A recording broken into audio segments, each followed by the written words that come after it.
Bonjour. Les Cerfs-volants, roman fleuve de Romain Gary, font surgir en nous des émotions inconnues de nous-mêmes. La musicalité du texte de Gary réveille les larmes et les rires, et vient caresser les cordes sensibles de notre âme, de nos cœurs et de nos esprits. La douceur dont fait preuve Gary pour nous conter ce pan de notre histoire, mêlée d'humour, de distance, de dignité, de délicatesse et parfois d'un rapport abrupt à la réalité, nous fait dire que Gary a su nous transmettre ce qui naviguait au plus profond de son être. Toujours Gary n'en démord pas. Honneur à la femme, honneur à la féminité, honneur à la fragilité et aux sensibles.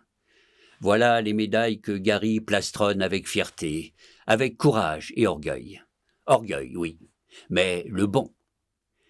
Les personnages sont tous si attachants, présents, vivants, animés d'un souffle que Gary fait vibrer au fil des mots et qui nous les rend si touchants. Mais nulle haine chez Gary. Parce que la haine, ça sert à quoi? En tout cas, à ne pas écrire l'histoire d'hommes et de femmes emportés par la tourmente destructive d'un individu malade de lui-même, qui a noyé tout son peuple dans sa démence. Gageons qu'au travers de la conscience, de l'avertissement que Gary nous transmet, nous laisse apercevoir, nous éclaire, tel un prophète des temps modernes, nous comprenions une bonne fois pour toutes que cette voie n'est pas la bonne.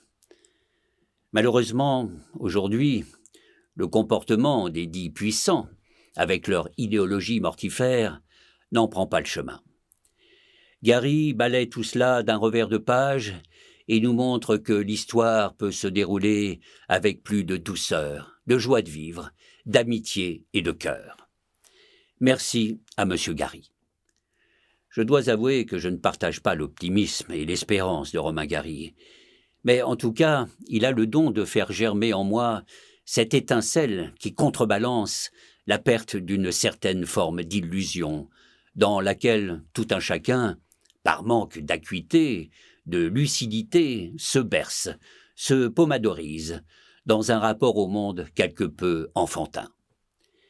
Doublement merci à Romain Gary, qui, au-delà de nous redonner de l'espoir, nous donne le début d'un commencement d'une vérité que l'on a eu tendance à oublier.